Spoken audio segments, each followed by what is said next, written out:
At a holiday feast, my mother commanded me to depart, stop leaning on our family. I calmly gathered my possessions, then declared, "All your financial support is gone." Her expression completely froze. Imagine being told you're a burden to your family, a drain on their resources, right after you've bankrolled their entire lives for years. That Thanksgiving dinner? It wasn't just ruined, it was an explosion, and I was holding the match. The air in our sprawling, meticulously decorated dining room, usually thick with the scent of sage and expensive tradition, suddenly felt thin, almost brittle. My mother stood at the head of the antique table, her perfectly manicured hand gesturing toward the front door as if I were some stray dog who'd wandered in. The turkey, half-carved and still steaming from its golden skin, sat ignored as my family watched the scene unfold with a chilling mix of discomfort and poorly concealed satisfaction. "Maybe it's time you stop relying on this family and learn to stand on your own 2 feet," she declared, her voice laced with that particular blend of disappointment and disdain she'd perfected over the years. It cut right through me. "We've all been talking, and we think you need to be more independent." I saw my sister, Jessica, smirk from across the table, her husband, Kevin, nodding along like the devoted supporter he always was. Their twin daughters, barely teenagers, stared at their plates, grasping that something monumental was happening, even if the details were lost on them. My brother, Daniel, maintained his usual neutral poker face, though his wife, Sarah, reached under the table to squeeze his hand, her eyes darting nervously between Mom and me. The room, with its vaulted ceilings and expensive crown molding, felt like it was closing in. Every detail seemed to sharpen, the crystal chandelier casting prismatic light, the distant drone of a football game from Dad's study where he'd conveniently vanished 20 minutes earlier. "Relying on the family?" I repeated, the words tasting like ash in my mouth. "Is that what you honestly think I've been doing?" My mother's jaw tightened. She'd expected tears, an argument, a defensive outburst. That was our script. She'd deliver a cutting remark, I'd react emotionally, and she'd use my response as proof of my instability. We'd played these roles for years. But something shifted in that moment. Maybe it was Jessica's barely hidden triumphant smile, or how my Aunt Susan watched with undisguised glee, or the sudden, crushing realization that this entire intervention had been planned, discussed, and decided without any input from me. They'd gathered for Thanksgiving with the express purpose of putting me in my place, of reminding me exactly where I stood in their twisted family hierarchy. "You know what?" I said, setting my napkin beside my plate with deliberate, almost surgical care. "You're absolutely right. I should be more independent." My mother blinked, genuinely thrown by my agreement. "Well, good. I'm glad you're finally seeing reason. I'll just go pack my things and head out," I continued, pushing back from the table. "Give you all a chance to enjoy the holiday without me being such a burden." Jessica exchanged a quick, uncertain glance with Mom. This was going too smoothly. My compliance, my lack of expected drama, was disrupting the narrative they'd so carefully constructed. I walked upstairs to the guest room, where I'd been staying for the long weekend. My footsteps echoed, each one a punctuation mark in the sudden silence. The room was beautiful, expensive, and utterly impersonal, classic Mom. I'd slept in this bed countless times, after college, after my divorce 3 years ago when I'd needed a temporary refuge, for every holiday and family celebration.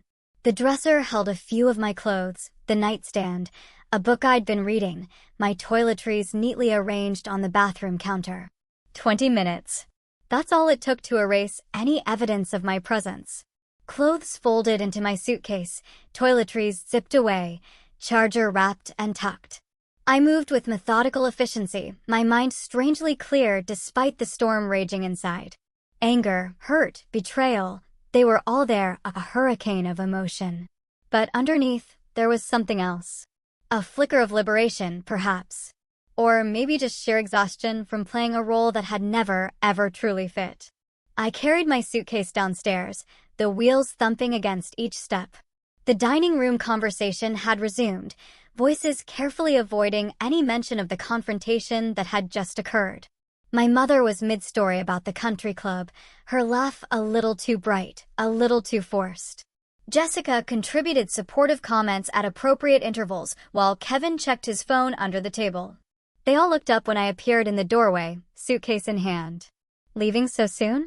My mother's tone suggested polite surprise, as if I hadn't just been told to go. You said I should be more independent. I replied evenly, my voice calm, almost detached. So, I'm starting now. There's no need to be dramatic about it. She waved a dismissive hand. We can discuss this after dinner, like civilized people. Actually, I countered, the calmness in my voice belying the fire building inside me. There is something I need to tell you all before I go. I set my suitcase down and pulled out my phone, opening the Notes app where I'd been tracking some numbers. Since you're all so concerned about me relying on the family, I wanted to give you a heads up about some changes I'll be making. My father emerged from his study, drawn by the sudden shift in energy. He stood in the hallway, arms crossed, watching with that usual, infuriating detached curiosity of his. Daniel and Sarah had gone completely still, while Aunt Susan leaned forward in her chair, her interest undisguised. First, about the house. I gestured vaguely around our opulent surroundings, a sprawling colonial in an exclusive suburb where every lawn was professionally maintained and every home commanded prices in the multiple millions. I've been covering the property taxes for the last 4 years. That's about $68,000 annually.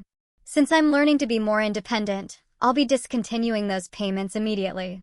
My mother's face went blank. Completely, utterly blank. The color drained so quickly from her cheeks, I actually worried she might faint. You can expect a bill for this year's amount in April, I continued, consulting my notes. I believe the exact figure is $67,843. I paid last year's in full, so you've got a few months to figure out the budget. What are you talking about? Jessica's voice cracked. You've been paying the property taxes? Among other things, I clarified, scrolling through my phone, finding the meticulous documentation I'd maintained. Dad's country club membership runs about $32,000 a year. I've been covering that for the past 5 years. The fees for the golf club, the social membership, the dining privileges, all of it. That'll be ending as well. My father's expression finally shifted, his jaw tightening as the implications began to sink in. Then there's the trust fund for the twins, I said, nodding toward Jessica's daughters. I set it up when they were born with a substantial initial investment, and I've been contributing $5,000 monthly for their college education since they turned 5.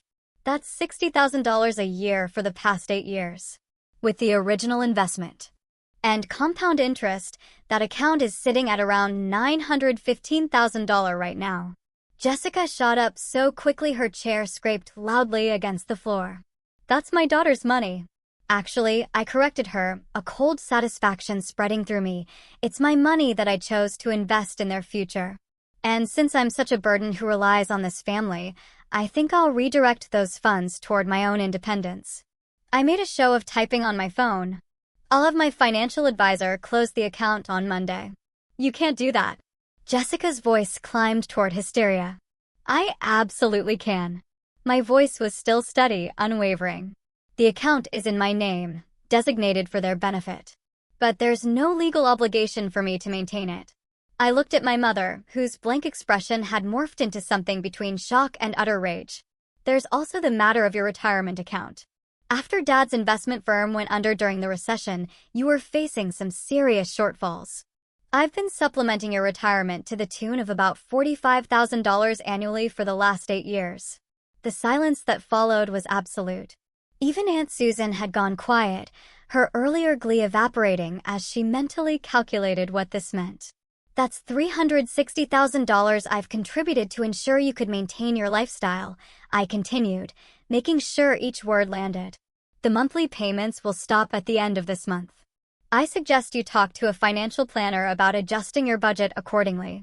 My mother finally found her voice, though it came out as barely more than a whisper. You've been, all this time? Yes, I confirmed, meeting her gaze head-on. All this time. I tucked my phone back into my pocket. There's more, but those are the big items.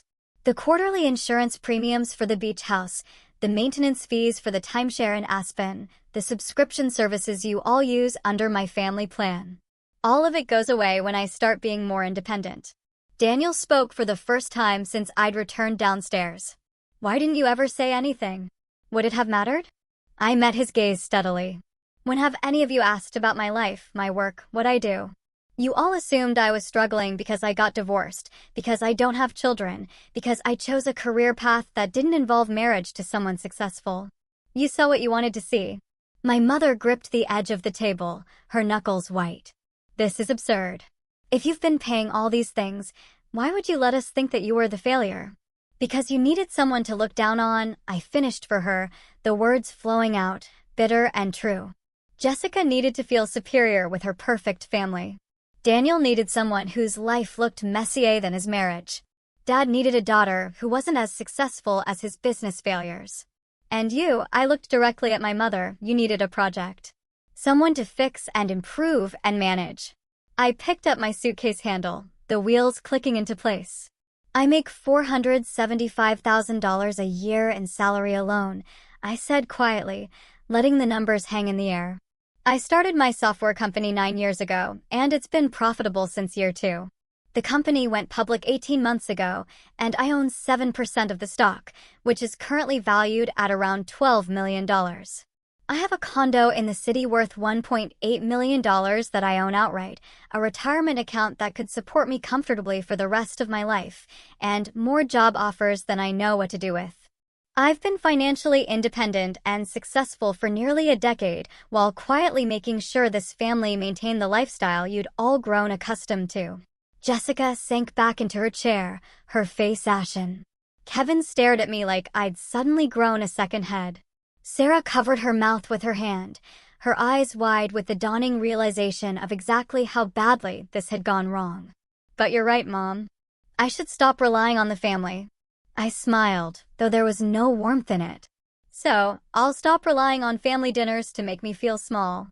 I'll stop relying on family gatherings to remind me I'm not good enough. I'll stop relying on the hope that someday you might actually be proud of me instead of just tolerating my presence. My mother's blank expression finally cracked, something desperate flickering beneath. Sweetheart, I think there's been a misunderstanding. There hasn't, I stated simply. I understand perfectly. You wanted me to be more independent, and now I will be. Completely. Totally independent. From all of you. Wait.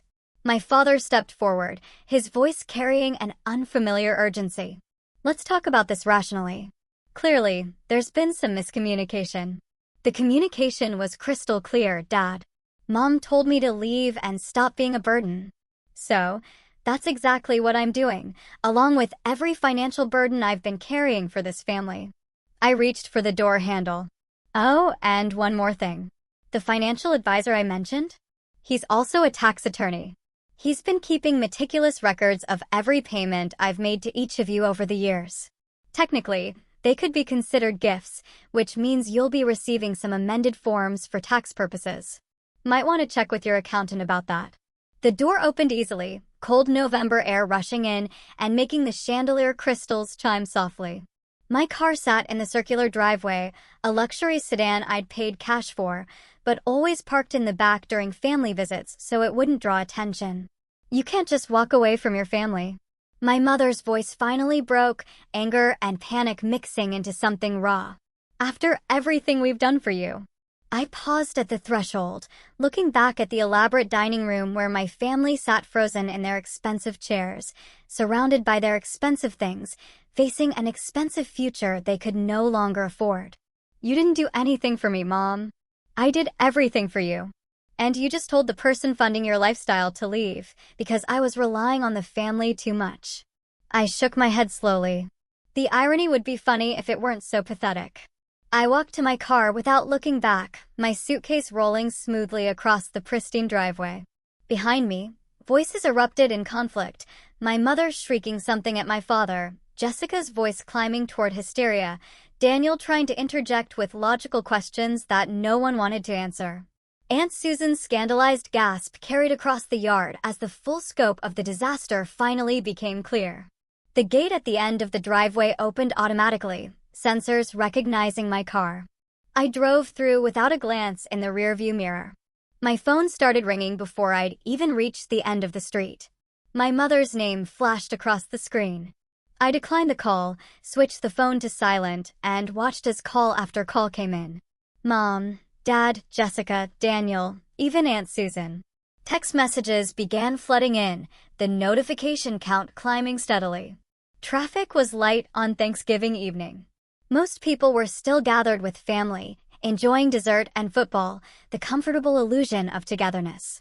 I drove through familiar streets, past houses decorated with autumn wreaths, past the park where my father used to take us to feed the ducks before his business consumed all his time, past the elementary school where Jessica had been homecoming queen, and I'd been the smart girl who didn't quite fit anywhere. The city skyline appeared in the distance, towers of glass and steel reflecting the sunset in shades of amber and rose. My condo building stood among them. 40 stories of modern architecture with floor-to-ceiling windows and amenities I'd earned through years of 70-hour work weeks and calculated risks. The doorman greeted me warmly, remembering my name, asking about my holiday with genuine interest. It was illuminating, I told him, and left it at that. My phone had accumulated 63 missed calls and over 100 text messages by the time I reached my unit. I skimmed through them while the coffee maker gurgled to life, the familiar ritual soothing my frayed nerves. Jessica's messages were predictably emotional. You can't take the twins' college fund. That's cruel and vindictive. My father's texts were brief and commanding. Call me immediately. We need to discuss this situation like adults. Daniel's messages showed more self-awareness. I had no idea. Why didn't you tell us? We should talk. But it was my mother's messages that revealed the full scope of her panic. This is a misunderstanding. I never meant you should actually leave. You're being irrational and dramatic. Call me right now. Your father is very upset. You're destroying this family. How could you be so selfish? Please call me. We can work this out. I set the phone face down on the counter and poured my coffee, adding cream and watching it swirl into clouds before settling into a perfect tan. The sunset painted my living room in shades of gold, highlighting the minimalist furniture I'd chosen, the art I collected, the life I'd built entirely on my own terms. An email appeared on my laptop from my attorney, David Kim, despite the holiday. He'd been copied on some of the financial arrangements and was already moving to protect my interests. Saw the activity on several accounts. Should I proceed with the changes we discussed last month? The trust can be dissolved by end of business Monday if you confirm. I typed a response. Proceed with everything. I want complete financial separation by December 1st. His reply came within minutes. Understood. I'll handle it personally. Are you all right? The simple question made my throat tighten. Someone asking if I was all right. Showing genuine concern rather than judgment or disappointment. I blinked away the sudden moisture in my eyes. I will be, I wrote back. Thank you for asking. The weekend passed in strange isolation. My phone continued its relentless buzzing, the messages growing increasingly desperate as my family began consulting their own financial advisors and discovering exactly how deep the crisis ran. My father called from a blocked number, assuming I wouldn't recognize it. I did. On Saturday morning, Jessica showed up at my building. The doorman called up, his voice apologetic. Ms. Morrison, there's a Jessica Parker here to see you. She says she's your sister. She's quite insistent. Tell her I'm not home, I said. And please add her to the list of people who aren't allowed up without my express permission. Of course, Ms. Morrison. I watched from my window as Jessica emerged onto the street, her face blotchy with tears, her designer handbag clutched like a lifeline. She stood on the sidewalk for nearly 20 minutes, probably hoping I'd change my mind, before finally calling an Uber and disappearing into Saturday traffic. Sunday brought a surprise visit from Daniel and Sarah. The doorman called again, but this time his voice carried a note of sympathy. Your brother is here, ma'am. He seems genuinely concerned, not angry. He asked if I could just let you know he'd like to talk, but he'll leave if you prefer. I considered this. Daniel had always been the neutral one, the peacekeeper who tried to avoid conflict by simply not engaging with family drama. He'd witnessed countless arguments and interventions over the years, maintaining his Switzerland status while the rest of us waged our various wars. Send him up, I said. Just Daniel. Sarah can wait in the lobby if she'd like. When I opened the door, Daniel stood alone in the hallway, looking more tired than I'd ever seen him. His usually perfect hair was disheveled, his casual clothes rumpled like he'd been wearing them for days. "Can I come in?" he asked. I stepped aside and he walked past me into the living room, taking in the space with obvious surprise. He'd never visited my condo before. None of them had. Family gatherings always happened at our parents' house, that neutral territory where Mom could control the environment and maintain her illusions. "Nice place," he said, moving to the windows to take in the view. "Really nice. Thank you." He turned to face me, his hands shoved deep in his pockets. "I didn't know about any of it. The money, the company, how successful you've been. I swear to you, I had no idea. Would it have changed anything if you had?" The question hung between us. He flinched. "Probably not immediately, but maybe eventually. I don't know." He ran a hand through his hair, making it stand up at odd angles. "Sarah's pretty upset with me. She figured it out about halfway through Mom's meltdown on Thursday. She kept asking why I never asked you about your life. Why I never seemed interested in what you were doing. I didn't have a good answer. Because it was easier to assume I was struggling, I said, a slight bitterness in my tone. Because it made everyone else feel better about their own choices and challenges." "Yeah." He sank onto my couch without asking, his shoulders slumping. "Mom and Dad are in full crisis mode. Dad's accountant spent all of Friday running numbers, trying to figure out how to restructure their finances. The property taxes alone are going to force some major changes. They might have to sell the house." I poured him a cup of coffee without asking if he wanted one, adding cream and sugar the way he'd always taken it. He accepted it with a grateful nod. "Jessica's husband is furious," Daniel continued. "Apparently, they've been planning some major renovations based on the assumption that the twins' college was fully funded. They're looking at loans now. Maybe Kevin taking a second job. Jessica blames you, obviously." "Of course, she does. But Sarah pointed out that you didn't owe anyone those payments. You chose to help, and you chose to stop helping. That you're right." He took a long drink of coffee, staring into the cup like it held answers. "I think I came here hoping you'd tell me this was all some dramatic gesture, that you'd cool off and reverse the decision once Mom apologized or something." "I won't." "Yeah," he sighed. "I'm starting to realize that." He set the cup on the coffee table, careful to use the coaster I'd slid toward him. "Can I ask you something? Why did you do it? Pay for everything? I mean, if you knew how they saw you, why support them financially?" I'd asked myself the same question over the weekend, sitting in this very living room, watching the city lights flicker to life as darkness fell. Because part of me kept hoping it would be enough, I admitted, the truth raw. That if I just helped enough, contributed enough, they'd see my value. That Mom would stop looking at me with disappointment. That Dad would be proud. That Jessica would stop needing to feel superior. That I'd finally belong in my own family. I took a deep breath. And now? Now, I realized I was trying to buy something that was never for sale. Their respect, their approval, their love. It was all conditional on me playing a specific role. The struggling daughter, the cautionary tale, the one who needed fixing. I met his eyes steadily. "I'm done playing that role. I'm done making myself smaller so everyone else can feel bigger." Daniel nodded slowly, something like understanding crossing his features. "For what it's worth, I'm sorry. I should have been a better brother. I should have asked questions, paid attention, actually cared about what was happening in your life instead of just showing up for holidays and assuming everything was fine." "Thank you for saying that. Will you ever come back to family things?" I mean, I considered this carefully. I don't know. Maybe someday if things change substantially. But right now I need distance. I need to remember who I am when I'm not constantly being reminded of who they think I should be. He stood, recognizing the dismissal in my words, even though I tried to soften it. At the door, he paused, his hand on the knob. "You know what the crazy thing is? You're the most successful person in our entire family, and somehow we all convinced ourselves you were the failure." "How did that happen?" "Because success looks different when you're a woman who doesn't follow the script," I said. "No husband, no children, working in tech instead of something more traditionally feminine.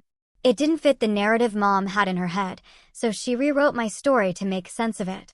And everyone else just went along. That's incredibly messed up. Yes, it is. After Daniel left, I finally allowed myself to feel the full weight of what had happened. The anger, the hurt, the bitter satisfaction of watching their faces as the truth came out. It all crashed over me in waves. I cried for the family I'd wanted, the acceptance I craved, the relationships that would probably never recover from this rupture. But underneath the grief, something stronger ran: relief, liberation, the freedom of finally being done with trying to earn love from people who decided years ago exactly who I was supposed to be. Monday morning arrived with its usual rush of activity. I returned to work with a clarity I hadn't felt in years, throwing myself into the upcoming product launch with renewed energy. My team noticed the difference immediately. "Boss, are you okay?" my project manager asked during our morning stand-up. "You seem different, more focused." "Just had a very productive Thanksgiving," I told her, a small smile playing on my lips. "Cleared out some dead weight." She laughed, thinking I meant leftovers or clutter, and I didn't correct her. David Kim called at noon. "All accounts have been separated and closed as requested. The tax documentation is being prepared and will be mailed to the appropriate parties by end of week. Your parents' attorney reached out this morning requesting a meeting." "Decline," I said. "All communication goes through you from now on.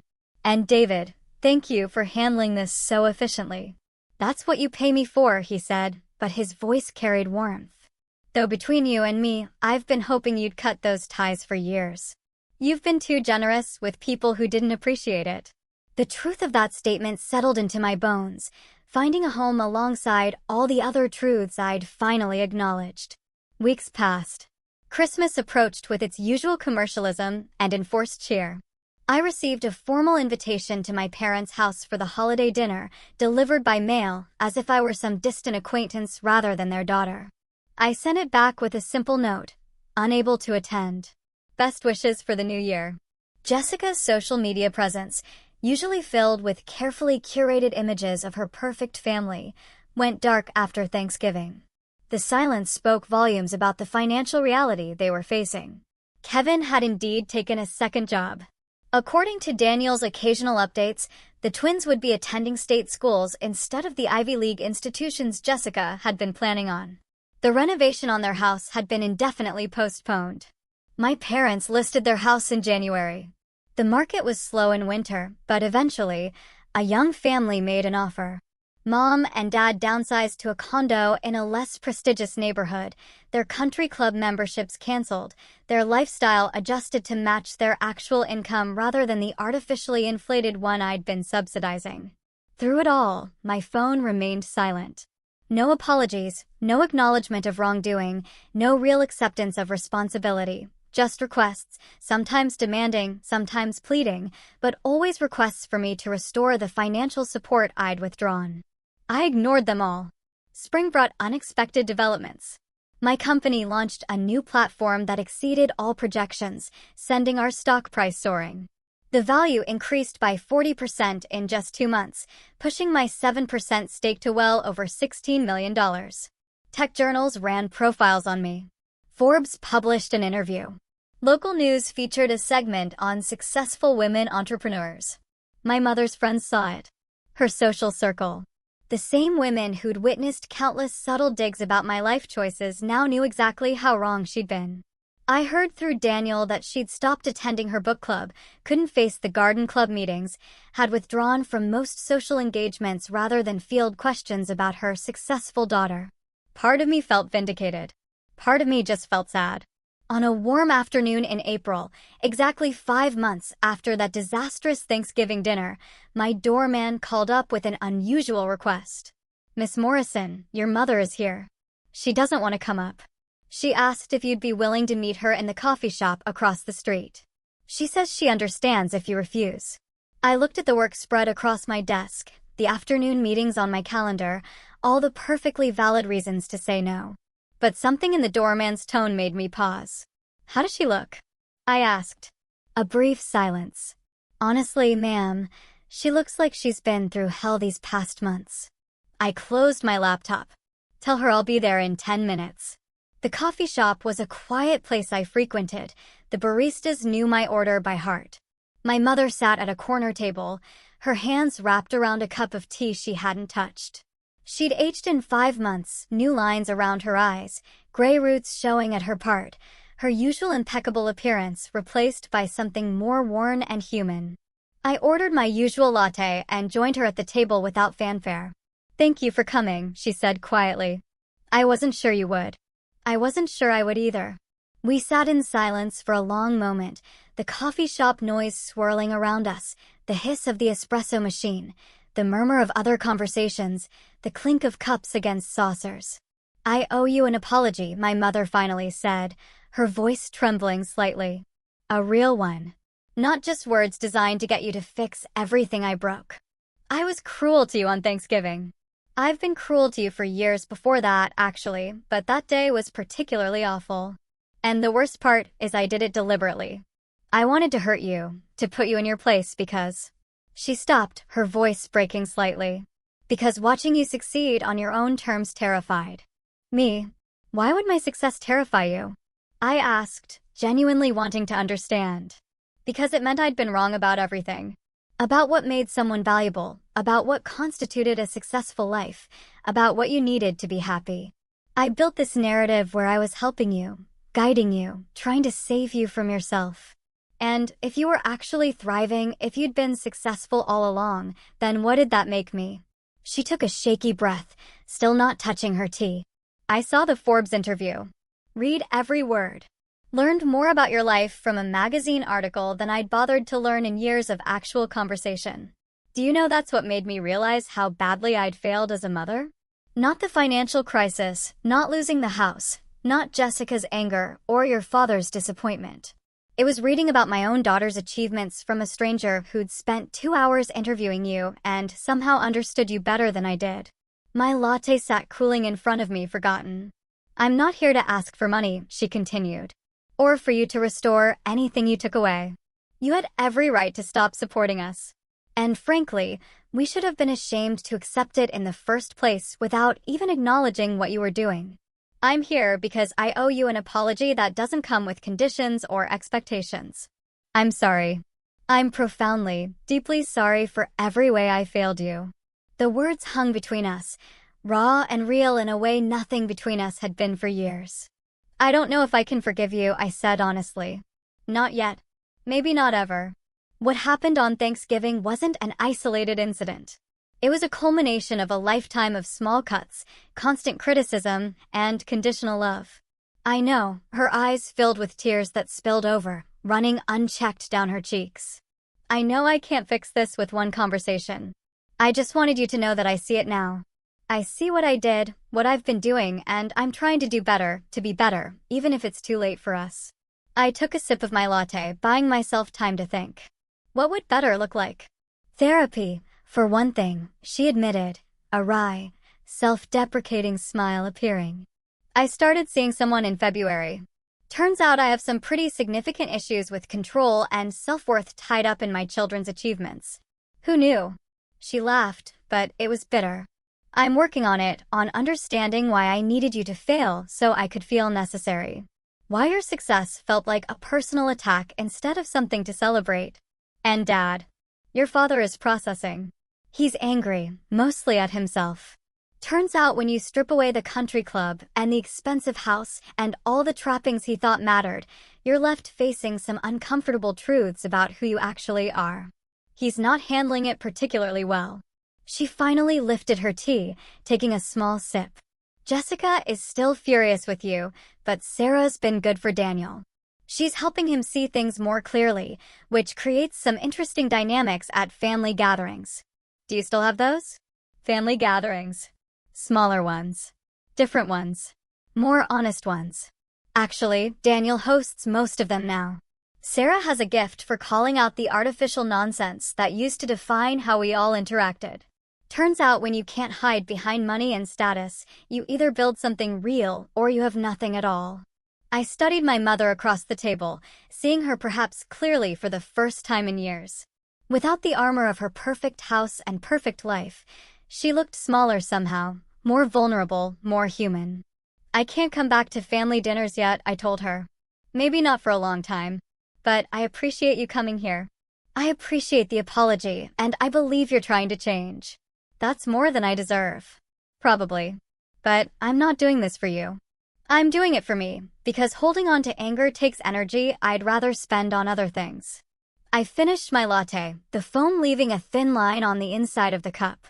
Maybe we could do this again sometime. Coffee, I mean. No expectations, no demands. Just two people trying to figure out if there's a relationship worth building somewhere underneath all the rubble. Fresh tears spilled down her cheeks, but she nodded.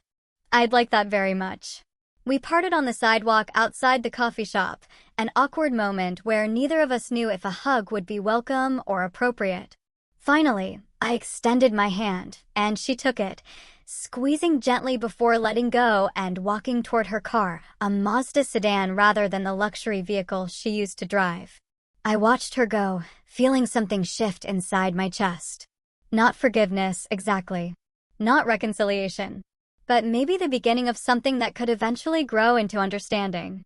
The wound was still there, deep and painful, but acknowledging it felt like a first step toward healing. Months would pass before we'd meet again.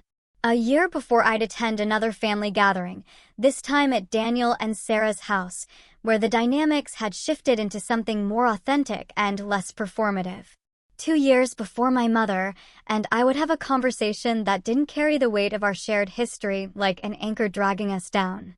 But standing on that sidewalk in April, watching my mother drive away in her economical car to her modest condo, I felt something I hadn't expected to feel again when it came to my family: hope. Maybe not for what we'd been. That was gone, shattered beyond repair on a Thanksgiving afternoon when years of resentment and misunderstanding finally came to a head. But hope for what we might build instead, if we were both willing to do the hard work of becoming people who could actually see each other clearly. I walked back to my building, nodded to the doorman, and rode the elevator up to my floor. My condo welcomed me with its clean lines and carefully chosen furnishings, a space that reflected who I actually was rather than who anyone thought I should be. My phone buzzed with a text from David Kim. Secondary offering completed successfully. Your liquidated shares cleared. Another $2.3 million in your account. Well done. I smiled, typing back, financial independence feels good. And it did. The freedom to build the life I wanted, to surround myself with people who valued me for who I actually was, to succeed or fail on my own terms without the weight of family expectations dragging me down. It was worth every painful step of the journey that had led me here. I'd walked away from that Thanksgiving dinner with nothing but a suitcase and my dignity. I'd lost a family I'd been trying to belong to for my entire life. But I gained something infinitely more valuable, myself. And that, I was learning, was more than enough. Honestly, this whole journey changed me forever. Have you ever had to draw a line like this with your own family? Or maybe you're going through something similar right now. Share your thoughts below. I'd really love to hear your perspective.